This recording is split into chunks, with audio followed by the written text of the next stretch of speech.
किसी motivational speech को सुनने के बाद 2 मिनट तक आपका जोश, आपका उत्साह जगता है और 2 मिनट बाद फिर से आप ठंडे हो जाते हैं। 2 मिनट कहें या 2 दिन कहें, कोई अंतर नहीं है, कोई भेद नहीं है। मोटिवेशनल वो होना चाहिए जो निरंतर रहे, जो जीवन पर्यंत रहे। और ऐसा मोटिवेशनल आपको किसी वीडियो से नहीं मिल सकता, ना ही किसी स्पीच से मिल सकता है। ऐसा मोटिवेशन जगाने के लिए आपको खुद के अंदर से आलस्य खत्म करना होगा।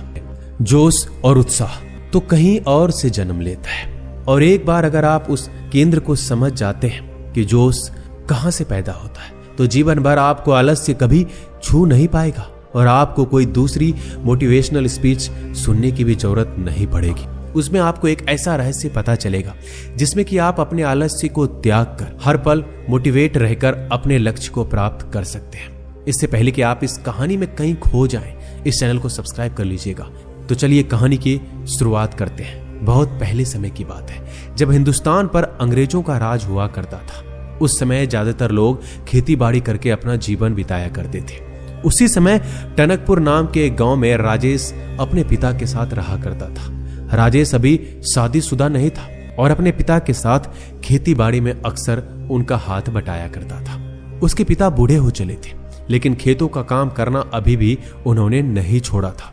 दूसरी तरफ राजेश शारीरिक रूप से काफी मजबूत था, जिसका काम को करने के लिए 4 लोगों की जरूरत होती थी। वहां पर राजेश उस काम को अकेला ही कर देता था। उसमें एक अद्भुत ताकत थी।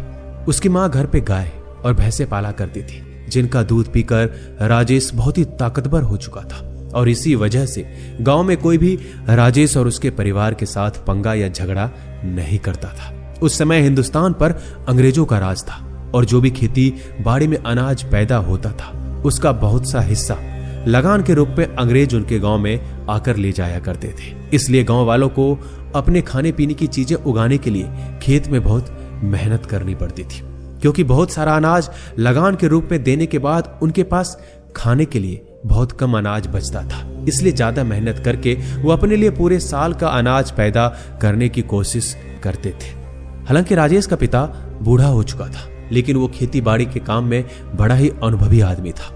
कौन सा फसल कब लगाना है, उसमें कितना पानी देना है, कितना मेहनत चाहिए, ये सब राजेश के पिता को भली भांति पता था और वो मेहनत करने के लिए कभी पीछे भी नहीं हटते थे।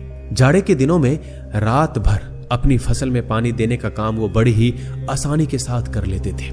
लेकिन अब धीरे धीरे उनकी उम्र बढ़ चली थी और उनकी देखने की क्षमता भी कम हो गई थी।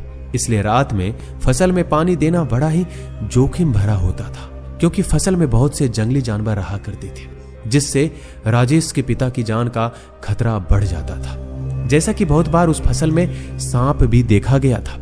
इसलिए राजेश की माँ बहुत चिंतित रहती थी और वो राजेश को अक्सर कहा करती थी कि बेटा, तुम्हारे पिता अब बूढ़ा हो चले हैं और सारा कामकाज, सारी फसल की जिम्मेदारी तुम्हें अपने सर पर लेनी चाहिए। जरा सोचो कि घर में जवान बेटे के होते हुए बूढ़ा पिता खेतों में काम करता घूमे, ये अच्छी बात नहीं लगती है। अरे तुम में इतनी ताकत है, तुम इतने मजबूत हो, इतने ताकतवर हो, तुम खेतों का काम क्यों नहीं करते? लेकिन राजेश पर उनकी माँ की बातों का कोई असर नहीं होता था। वो दिन भर अपने दोस्तों के साथ गप्पे लड़ाते रहता, तरह तरह के खेल खेला करता, लेकिन अपने पिता की मदद करने के लिए कभी आगे कदम नहीं बढ़ा था। एक दिन जब राजेश के पिता फसल में पानी दे रहे थे, तो आश्चर्यचकित रूप से एक सांप उनके पैर पर काट कर चला गया। उनके आसपास मदद के लिए कोई भी मौजूद नहीं था। वो जल्दी जल्दी काम बढ़ाते हुए अपने घर पहुंचते। रात का समय था और अस्पताल भी कहीं आसपास नहीं था। सबसे नजदीक अस्पताल वहां के नगर में था, जो कि गांव से बहुत दूरी पर था। इसलिए अब आनन फानन में राजेश अपने पिता को लेकर नगर में जाता है और रास्ते में ही उनकी मृत्यु हो जाती है। राजेश अपने पिता के मृत शरीर को लेकर घर पर वापस लौट आता है। उसके घर में सन्नाटा छा गया था। घर में अब कोई नहीं बचा था जो घर की जिम्मेदारी अपने कंधों पर ले सके। घर में सिर्फ राजेश और उसकी माँ बचे थे। अब पूरी जिम्मेदारी राजेश के कंधों पर थी। राजेश ने कभी सपने में भी नहीं सोचा था कि उसका जीवन आगे किस तरह चलने वाला है। अब तक तो राजेश बेफिक्र हुआ करता था। अचानक से सारी जिम्मेदारी उसी के कंधों पर आ गई।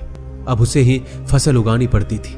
फसल की देखभाल, फसल में पानी देना उसी का काम हो गया था। लेकिन राजेश के मन को एक ऐसी आदत लग चुकी थी, उसका किसी काम में मन नहीं लगता था। बस पूरे दिन गप्पे लड़ाना, ताश खेलना, यही काम था।